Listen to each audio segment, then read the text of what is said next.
y damos entrada al mensaje de hoy.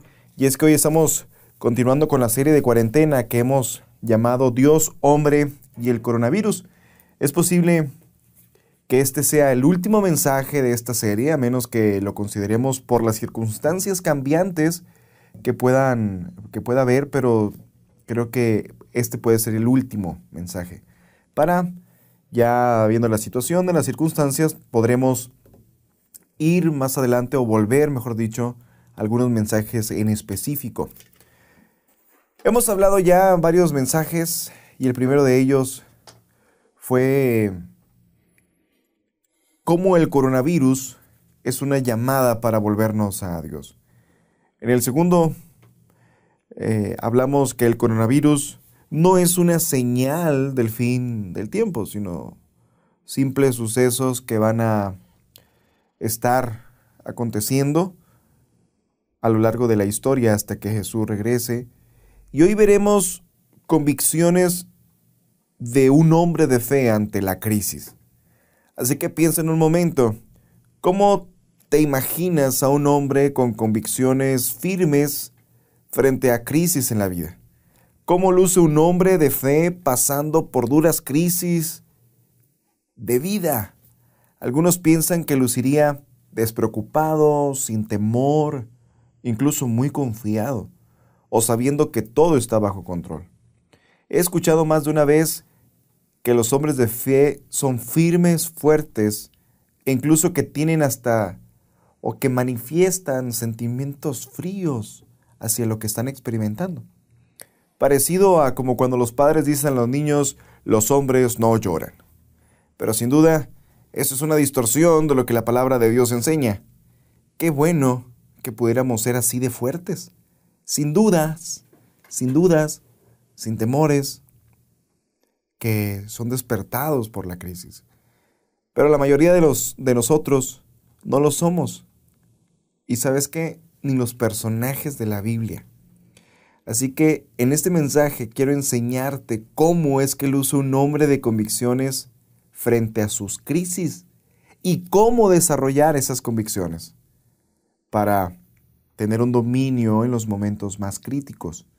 Así que vamos a orar y luego vamos a nuestro pasaje del día de hoy. Señor, muchas gracias porque tú eres bueno, porque tú eres fiel, porque nos permites exponer tu palabra, escucharla, Señor, y te pido que aquellos que nos están escuchando puedan, Señor,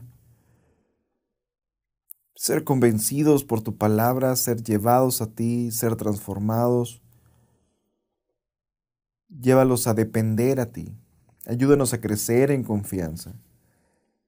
Señor, necesitamos que tú nos sostengas y sabemos que lo haces, pero necesitamos estar confiados ahí.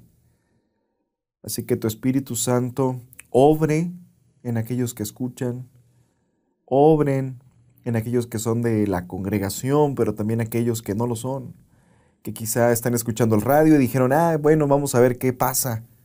Te pido que obres en ellos, que los convenzas, Señor, y que los guíes a ti. En el nombre de tu Hijo Jesús. Amén. Quiero que vayas conmigo al Salmo 42. Te voy a dar una oportunidad de que lo busques, Salmo 42. Es un pasaje un poco extenso y es necesario que lo leamos todo junto para tener una perspectiva completa de lo que vamos a hablar el día de hoy. Entonces quiero que me acompañes y vamos a dar lectura al verso 1. Dice, como el ciervo brama por las corrientes de las aguas, así clama por ti, oh Dios, el alma mía. Mi alma, dice, tiene sed de Dios, del Dios vivo. ¿Cuándo vendré y me presentaré delante de Dios? Fueron mis lágrimas mi pan de día y de noche, mientras me dicen todos los días, ¿dónde está tu Dios? Me acuerdo de estas cosas y derramo mi alma dentro de mí, de cómo yo fui con la multitud y la conduje hasta la casa de Dios, entre voces de alegría y de alabanza. El pueblo y de alabanza del pueblo en fiesta. ¿Por qué te abates, oh alma mía, y por qué te turbas dentro de mí? Espera en Dios, porque aún he de alabarle. Salvación mía y Dios mío. Dios mío, mi alma está abatida en mí. Me acordaré, por tanto, de ti desde la tierra del Jordán y de los hermonitas desde el monte de Mizar. Un abismo llama otro a la voz de tus cascadas. Todas tus ondas y tus olas han pasado sobre mí. Pero de día mandará el Señor su misericordia, y de noche su cántico estará conmigo, y mi oración al Dios de mi vida. Diré a Dios, roca mía, ¿por qué te has olvidado de mí? ¿Por qué andaré yo enlutado por la opresión del enemigo? Como quien hiere, esto es decir, como que carcome mis huesos. Mis enemigos me afrentan, o sea, se burlan, diciéndome cada día, ¿dónde está tu Dios?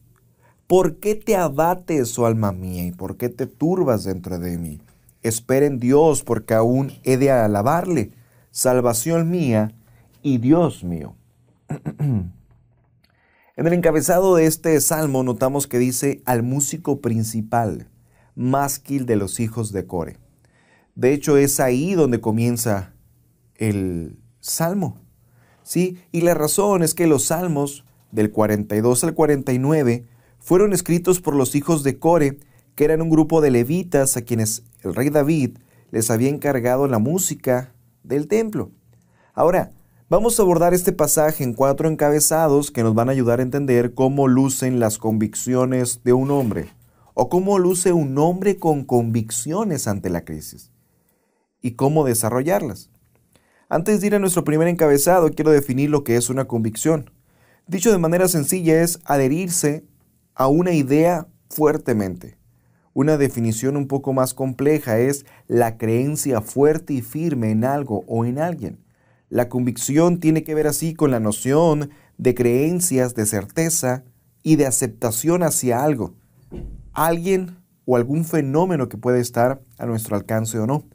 También aplica ciertos desafíos, ya que es algo que proviene del interior del individuo, en muchos casos entendiendo como una sensación que no puede ser explicada, pero que tiene que ver con estar seguro o tener la certeza sobre tal o cual cosa.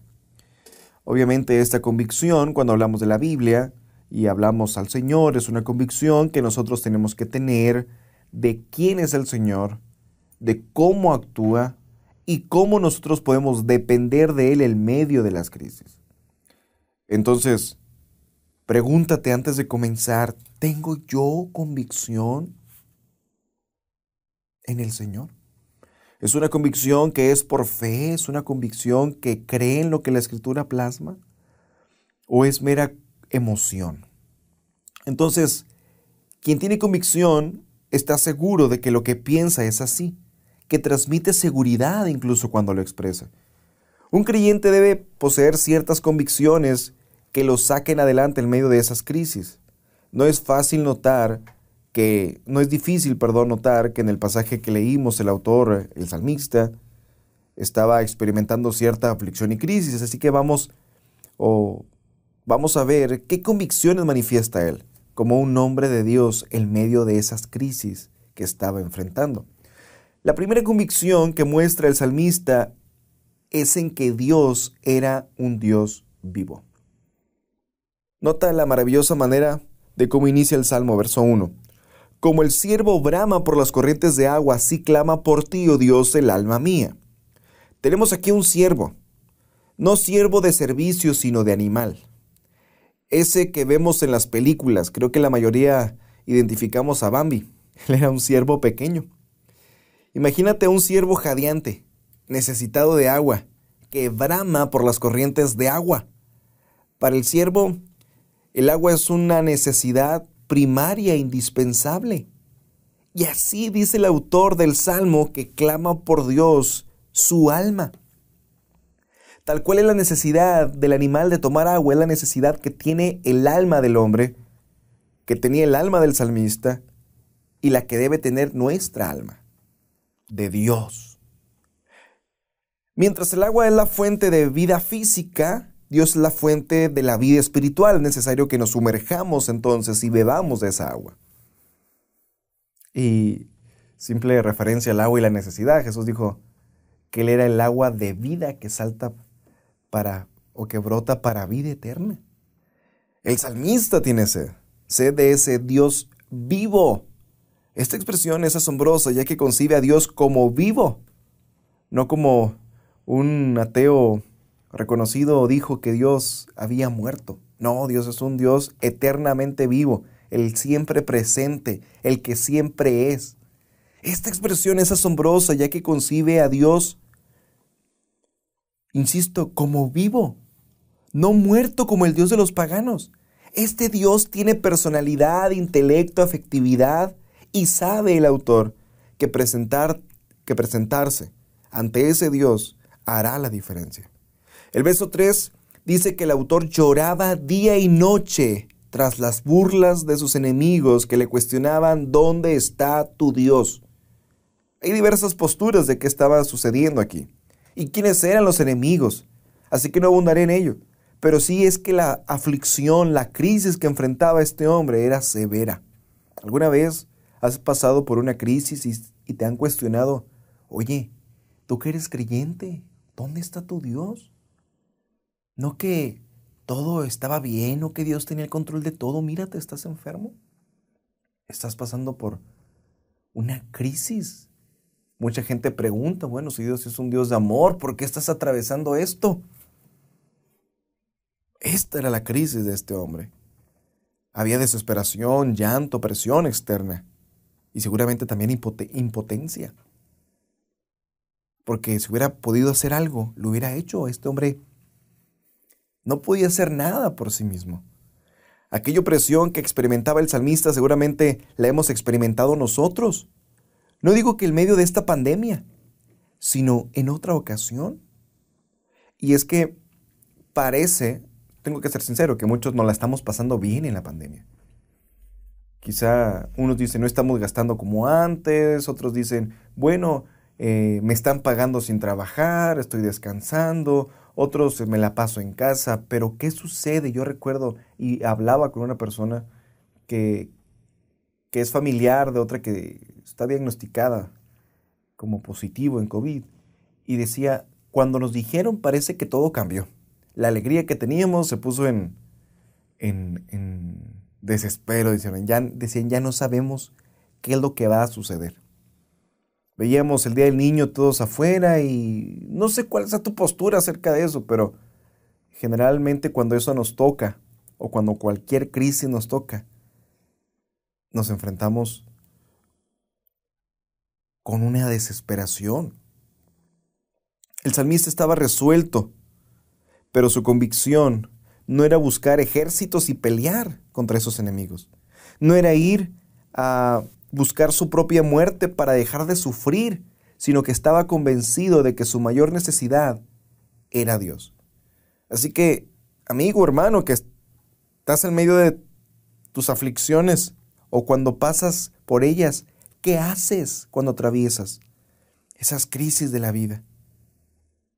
Esas crisis de las que piensas que no vas a salir o bien que son tan duras para soportar. Este hombre sabía que al ser un Dios vivo tenía el poder, la autoridad, dominio, pero también la determinación de obrar a su favor. No era un Dios que permaneciera estático o que no fuera a responder a su clamor. Al clamar a Dios, ¿tenemos conciencia de que Él es un Dios vivo? ¿De que escucha? ¿Que tiene poder y dominio? De otra manera sentirías inútiles tus oraciones.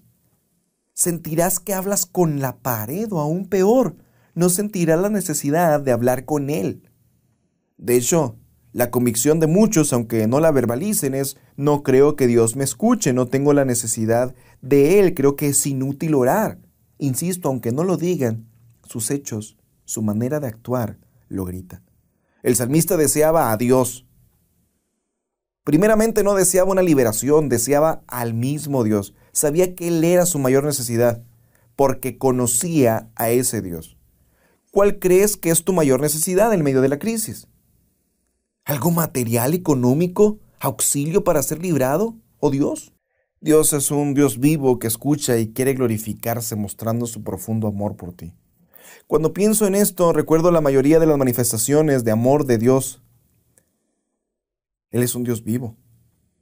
Y en el Antiguo Testamento piensa solamente en aquellos profetas que estaban retando a Dios y clamaban a Baal. Ellos se laceraban, duraron horas clamando a su Dios. Y el profeta les decía, grítanos fuerte porque está dormido quizá, o quizá está ocupado. Pero tenemos a un Elías, que creía en el Dios verdadero y que de pronto él oró y fuego descendió del cielo. En el Nuevo Testamento tenemos la mayor manifestación del amor de ese Dios vivo. El Padre envió a su Hijo. El Hijo ahora está sentado en el trono después de haber venido al mundo, después de haber muerto en una cruz, después de haber vivido como un hombre. Ahora está a nuestro auxilio en el cielo. Él es nuestro representante ante Dios y como lo dice el autor de Hebreos, podemos acercarnos delante del trono del Dios vivo y encontrar oportuno socorro para ser librados porque Dios es un Dios vivo. Este Dios vivo se manifiesta al mundo, manifestó su amor, un amor completo y su misericordia eterna. Nos mostró con su muerte que es digno de confianza. Me gusta meditar en que Dios es un Dios vivo, que tiene ojos sobre su creación, sobre sus criaturas y sobre sus hijos, y que Él conoce su condición. Tú, en medio de la crisis, ¿tienes esta convicción? ¿O dudas de que Dios te escuche? ¿Dudas de que Dios te ame? ¿Dudas de que incluso Dios esté interesado en ti? Para enfrentar las crisis, nosotros tenemos que conocer a este Dios vivo y saber que Él no cambia con las situaciones. Y eso le sucedió a Job. Esta semana puse un pensamiento por ahí que expreso una verdad que es muy constante en la Escritura. Él no nos da todo lo que debemos saber de nuestra vida. Él no nos da el plan que vamos a seguir, pero sin duda Él promete estar con nosotros. En Job lo vemos. De hecho, Job pasó por una crisis, pero Dios nunca le dijo el porqué de la crisis, y a Job le bastó conocer a ese Dios vivo. Cuando él conoció al Dios vivo, él dijo, está bien, no importa lo que pase, yo estoy tranquilo, porque conozco al Dios, del cual solamente había oído, pero hoy conozco. El autor sabía quién era Dios, ese Dios vivo. Eso hacía que él clamara, que él lo deseara profundamente como el ciervo al agua. ¿Tú lo crees? ¿Esa es tu convicción? ¿Tú lo deseas y bramas en desesperación como el ciervo? Vamos a la segunda convicción que muestra el salmista. Y es en que Dios es digno de alabanza a pesar de la crisis. No sé si te pase, pero cuando tú estás en algunas crisis, aparte de que comienzas a dudar de Dios, comienzas a ver a un Dios muy pequeño. Pero el salmista en el verso 4 comienza a recordar cosas y lo hace derramando su alma dentro de sí. ¿Alguna vez has recordado algo que te llene de sentimiento, de dolor, de cierta ansiedad por querer vivir eso nuevamente? Esto es algo que muchos hemos sentido. Y esto está sintiendo este hombre. Pero ¿qué cosa recuerda? Él recuerda cómo adoraba. De alguna manera este hombre recuerda esas procesiones hacia la capital realizadas en las fiestas principales de Israel en Jerusalén. Su necesidad es tal que no clama por ser librado, sino que clama por volver a adorar a Dios plenamente. No sé si te pase, pero estos días en los que no nos hemos podido reunir, quisiera estar cantando junto con todos en la iglesia, escuchar el coro, los cantos, los aplausos juntos. Eso es algo que anhelo y el autor anhelaba eso. Debido a la crisis que pasaba, estaba privado de participar en esas festividades o de ir a adorar al lugar establecido. Solo en su alma recordaba eso y lo deseaba. El salmista en 3 ocasiones dice que él alabaría a Dios. ¿Pero qué es alabar a Dios? De manera sencilla te puedo decir que alabar a Dios es hablar de lo que Dios es o ha hecho. La alabanza es reconocer lo que Dios es exaltar a Dios. Cuando alguien alaba, no solo está reconociendo lo que Dios es, sino también está reconociendo lo que ese hombre es. La alabanza dice, Dios, tú eres grande, pero también dice, yo soy pequeño y sin ti no soy nada. Dios, sé que eres poderoso, yo sé que soy débil. Mientras la alabanza reconoce las limitaciones humanas, reconoce lo excelso y soberano de Dios. Es importante e impresionante cómo el hombre ha alabado a Dios a lo largo de la historia por lo que Dios ha hecho. Los patriarcas, los profetas y hombres de Dios conocen a Dios por lo que Él hizo por ellos. En la Biblia encontramos al Señor el sanador, a Dios el proveedor. El Señor es mi bandera, el Señor de los ejércitos. ¿Y saben por qué se le atribuían estos nombres al Señor? Jehová es mi sanador, Jehová es mi proveedor, Jehová es mi bandera, Jehová el Dios de los ejércitos, por cómo actuaba el Señor.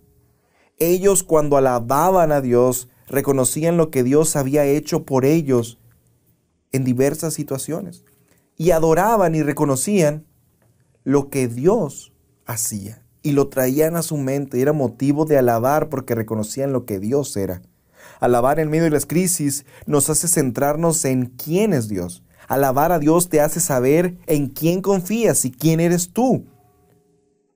Pero también te da confianza para salir adelante. Porque sabes que aquel que es tu Dios actuará, te levantará, peleará por ti, porque Él es quien es tu gloria y el que levanta tu cabeza, dice el salmista. Alabar a Dios es un reto, pero es una convicción. Podemos alabar a Dios porque Él es nuestro sanador, aunque no te sane. Podemos alabar a Dios porque es proveedor en un momento de necesidad. Podemos comprender que Dios está por encima de nuestras circunstancias y que Él es digno a pesar de que nosotros estuviésemos muriendo. La aflicción o crisis que experimentaba el salmista no era suficiente para dejar de alabar a Dios.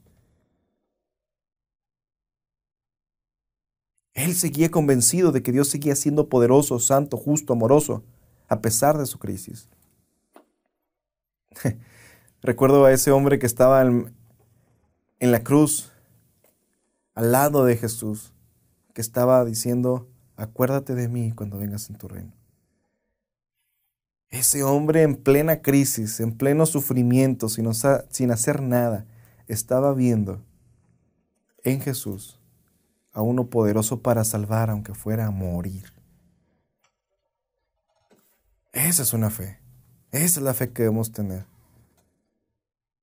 Es una fe que viene por convicción.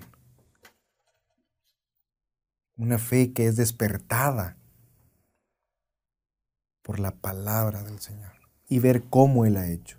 ¿Tienes esa fe? ¿Es esa clase de convicción? ¿Alabas tú a Dios en medio de las dificultades y crisis? Tercera convicción que muestra el salmista es que podía esperar la liberación por Dios. Que Dios es un Dios vivo no solo nos lleva a adorarlo en todo tiempo, sino también a saber que Él puede librarnos. En el verso 5 y en el 11 encontramos el coro de este salmo y está ligado a la adoración, a la alabanza que este hombre, aunque se sienta abrumado, está plenamente convencido, por decirlo de alguna manera, y que de acuerdo en su convicción puede expresar estas maravillosas palabras. Verso 5. ¿Por qué te abates, oh alma mía? ¿Y por qué te turbas dentro de mí? Espera en Dios, porque aún he de alabarle, salvación mía y Dios mío. Esta expresión siempre me ha cautivado, no solo lo que el salmista dice, sino porque sé lo que dice o porque se lo dice a sí mismo. ¿Alguna vez has estado llorando, te has sentido decaído, que sientes que no puedes más, pero de pronto piensas, te ves al espejo, te limpias las lágrimas y dices, ¿por qué estoy así? No vale la pena. En medio de una ocasión, en más de una ocasión, me he dicho a mí, Jorge, tranquilo, no pasa nada, todo va a estar bien. Bueno, aquí tenemos al autor que está tomando la rienda de sus emociones, de su sentir, y lo está centrando en la convicción que tiene en el Señor. Es decir, lo que está sintiendo no está correspondiendo con lo que tú crees. Entonces dice, no hagas eso. No me imagino al salmista todo decaído, igualmente hablándose a sí mismo. ¿Por qué te abates? ¿Te imaginas esto? En una crisis de este hombre se está hablando a sí mismo. ¿Por qué te abates? Es decir, ¿por qué te hundes? ¿Por qué te desesperas, alma mía? ¿Por qué te turbas? ¿Por qué estás ansiosa, mi alma? Es como si estuvieras sintiendo una tormenta adentro. Y sus palabras son hermosas. Espera en Dios. Es como si en medio de la tormenta en el mar, un barco lanzara el ancla para estar firme y no moverse. El ancla que tiene este hombre era que su Dios era un Dios vivo, digno de alabanza, no un palo o de yeso, como el profeta Isaías lo dice. Es un Dios que se complace, que sostiene, que salva, y el salmista lo sabía muy bien. Esa era un ancla. Su Dios que lo mantenía firme. El coro de este canto debe ser un himno para nosotros en medio de la crisis. Este canto nos debe llevar a sujetarnos a lo que creemos del Dios vivo. ¿Por qué te abates, alma mía? ¿Por qué estás preocupado? ¿Por qué te desesperas? ¿Qué haces cuando experimentas toda esta tormenta de ansiedad interna, de preocupación? ¿La anclas en Dios? El salmista se llamó a sí mismo a agradar y actuar para el Señor. Y mientras aguardaba, no iba a estar de brazos cruzados, sino iba primero a alabar. La crisis, la ansiedad, no eran motivos para despegar sus ojos de Dios, sino para fijarlos más, para aferrarse a Él, depender de Él. Y es peligroso no hacerlo. Por lo general, las aflicciones nos motivan a actuar por nuestra propia mano. Y eso es lo que debemos de evitar. Muchos decimos confiar en Dios, pero estamos desesperados buscando la manera en resolver nuestros problemas. Al ser afligidos por el mundo o por los problemas, corremos al lado contrario de Dios. Esto que diré es algo que yo mismo viví. Cuando nos falta lo económico y la fe, corremos a una casa de empeño antes de confiar en Dios. Conozco quienes corren a brujos y santeros. Van a que le lean las cartas, incluso al médico, antes que a Dios. Y no estoy diciendo que ir al médico sea malo. Pero, ¿por qué no te detienes a orar por 10 segundos antes de ir al médico? Oramos después de que vamos al médico. ¿Por qué? Porque ponemos como nuestra primera salida a Dios, al médico y no a Dios. ¿Será que estoy diciendo que debemos esperar una señal divina o una ayuda sobrenatural? Sí y no. La manera en que debemos actuar es según la palabra de Dios. Es ahí donde encontramos la firmeza y la guía para continuar y el sendero para recorrer. Esperar en Dios también es recorrer su camino a pesar de que no creamos que es provechoso. Esperar en Dios y obedecer sus mandamientos, esto es adoración y por ende tendrá provecho para nuestra alma. ¿Recuerdas ese episodio de Jesús en el Getsemaní? Él estaba afligido, estaba sudando gotas de sangre a causa del estrés. Y él mismo dice, Padre, si es posible, pasa de mí esta copa. y la copa no pasó, refiriéndose a la cruz. En 3 ocasiones oró lo mismo. Jesús se sometió a la voluntad del Padre, esperó en Él. También esta era la convicción del salmista y fue la de Jesús. Espera en Dios, confía en Él, y si tienes que pasar por crisis, el Señor lo ha determinado así. El Señor es un Dios vivo, está al pendiente, el Señor es digno de adoración. Esta es la tercera convicción del salmista, que podía esperar. E insisto, esperar no significa quedarnos con los brazos cruzados. Esperar significa seguir sus mandamientos, obedecer sus mandamientos, seguir su voluntad expresada en la palabra. Y esperar, obedeciendo y adorando a que el Señor abra una puerta, nos dé lo que necesitamos para salir. ¿Esta es tu convicción? Vamos a la cuarta convicción y última. La cuarta convicción que muestra el salmista es que no podía, o es que podía expresar su sentir a Dios. Repito, la cuarta convicción que muestra el salmista es en que podía expresar su sentir a Dios. Fíjate cómo dice los versos 6 al 10. Dios mío, mi alma está abatida en mí. Me acordaré, por tanto, de ti desde la tierra del Jordán y de los Hermonitas, desde el monte de Mizar. Un abismo llama a otro a la voz de tus cascadas. Todas tus ondas y tus olas han pasado sobre mí. Pero de día mandará el Señor su misericordia, y de noche su cántico estará conmigo, y mi oración al Dios de mi vida. Diré a Dios, roca mía, ¿por qué te has olvidado de mí? ¿Por qué andaré yo enlutado por la opresión del enemigo? Como quien carcome mis huesos, mis enemigos se burlan diciéndome cada día, ¿dónde está tu Dios? En el verso 6 vemos que el salmista está expresando su depresión ante Dios. De hecho, tenemos aquí tintes de una persona deprimida. Aún en esa depresión emocional, él está teniendo una determinación y convicción en quién es Dios. Dice que su alma estaba abatida. Él se encontraba en un lugar lejano a su ciudad y desde ahí ora. Deseaba estar en el monte Sión. Quería presentarse ahí donde la presencia de Dios se manifestaba. Lo vemos en el verso 3. La angustia del salmista queda evidenciada cuando usa la figura de ondas y olas embravecidas que vienen sobre él. Es como una tormenta que había venido. Esa aflicción era profunda y le expresaba a Dios. Enseguida el salmista pidió a Dios que lo librara.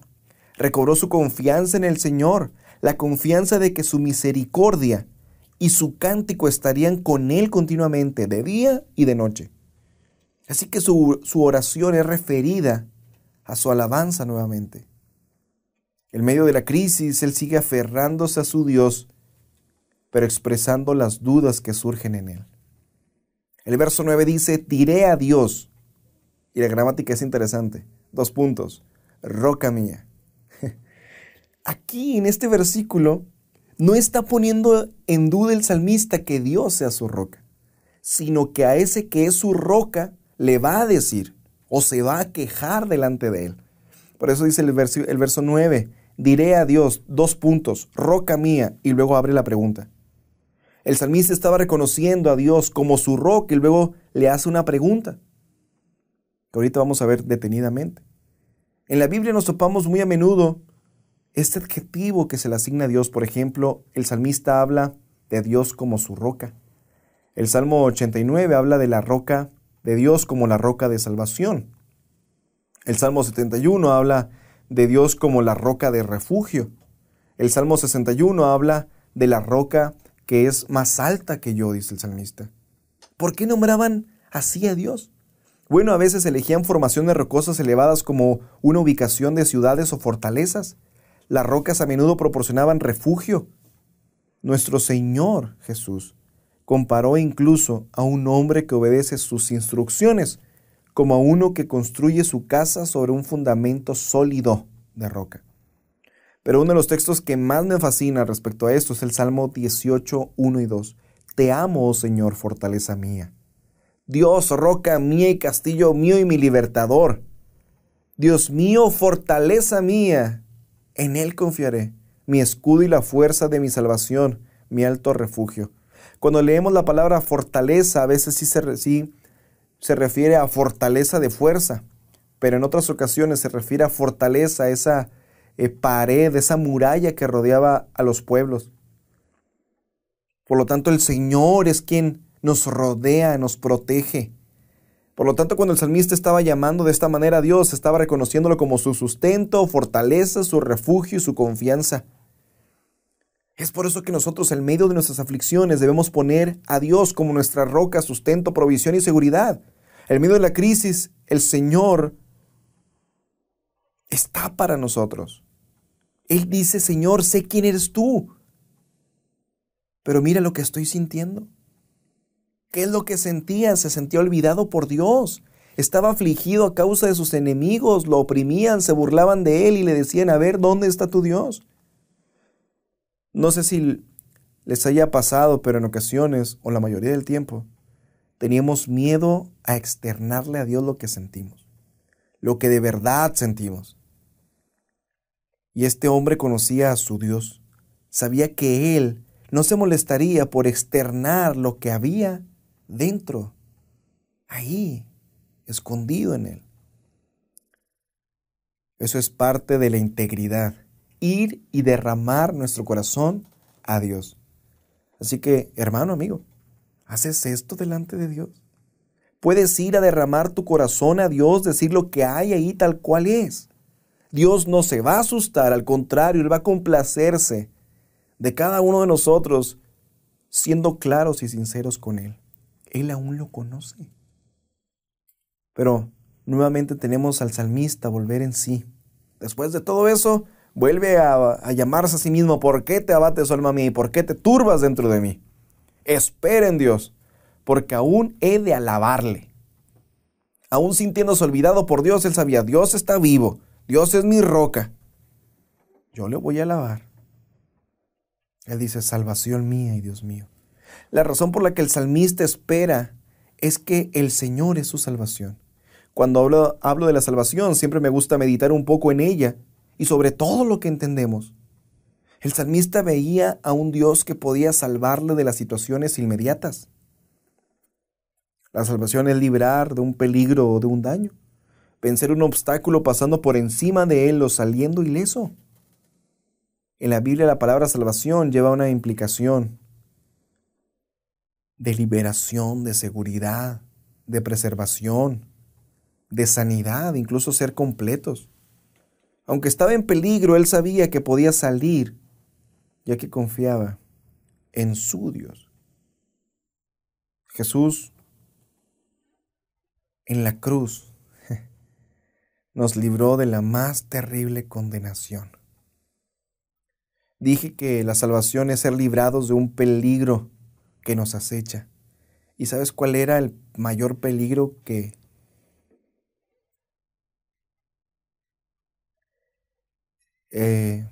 al hombre acechó por mucho tiempo? Porque sigue siendo un peligro, pero controlado. Es la salvación de nuestra alma. El Señor vino a la cruz, murió por nosotros y nos salvó de la condenación eterna, ese peligro eterno. Así que el Señor es nuestro Salvador eterno. Nos salva del pecado, nos salva de la ira de Dios, nos salva de la condenación eterna. Pero no solamente eso. El Señor promete ser nuestro Salvador aquí.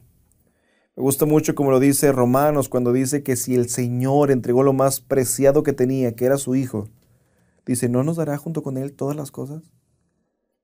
Si el Padre nos dio lo más preciado que tenía, su Hijo, Él también nos va a dar lo que necesitemos, lo que de verdad necesitemos. ¿Qué hizo Jesús? Él dijo: Padre, si es posible, pasa de mí esta copa. Expresaba su sentir, ¿sí te fijas? Aún el mismo Dios, el mismo Dios encarnado, expresó su sentir delante de Dios, sabiendo que el Padre era su salvación. Le decía: Padre, si es posible, pasa de mí esta copa. Expresaba su sentir, y esto debe motivarnos a derramar nuestro corazón delante de Él, a ser íntegro en nuestras oraciones. A veces nosotros nos estamos desmoronando y llegamos con una oración muy formal a Dios: Señor, ayúdame que no puedo. Esto es lo que Pablo dice que hagamos cuando dice: por nada estés afanoso, sino presenta tus peticiones delante de Dios, con toda oración, súplica y ruego. Entonces dice: la paz de Dios viene. ¿Alguna vez has derramado tu corazón delante de Dios? Esta era la convicción del salmista. El salmista podía llegar a la presencia del Señor y derramar lo que había dentro de sí. ¿Lo haces tú? Puedes hacerlo. Los hombres de fe no son débiles cuando se presentan frágiles ante su Dios, sino que son fortalecidos. Los hombres de fe no son débiles cuando se presentan frágiles ante su Dios, sino son fortalecidos. ¿Esta es tu convicción? Hemos visto aquí 4 convicciones que el salmista tenía y que debemos desarrollar nosotros. Primero, Dios es un Dios vivo. Dios es digno de alabanza aún en la crisis. Dios es un Dios que puede librarnos. Debemos esperar en Él. Y un Dios al que podemos expresar lo que hay en nuestro corazón. En medio de la crisis es necesario que nos aferremos a Dios, que confiemos en Él y que dependamos enteramente de quien Él es. Que como el salmista, nuestras emociones estén sujetas a nuestra convicción y no que nuestra convicción sea movida a lo que sentimos. Santiago dice que el hombre de doble ánimo es inconstante en todos sus caminos. Así que aférrate al Señor. Si tú eres creyente, yo te animo a que tú sigas aferrándote no a lo que sientes, sino a la palabra. Que ella sea tu convicción, que ella sea tu roca, que ella sea tu ancla. Si tú no eres creyente, te digo algo: Dios es digno de confianza. Y la mayor prueba de eso es que está dispuesto a perdonar tus pecados porque mostró su amor por ti en la cruz del Calvario. Así que, amigo, si tú eres creyente, te digo, reconoce tus sentimientos, niégate a ti mismo y aférrate al Señor. Si tú no eres creyente, no dependas de tus emociones, depende de lo que la Biblia dice del Señor, de su amor, y vive para su gloria. Jesús vino a morir, mostró su amor por ti, murió en tu lugar, resucitó para que tú puedas resucitar. Si tú quieres a este Jesús, simplemente tienes que decirle que lo necesitas. Vamos a orar.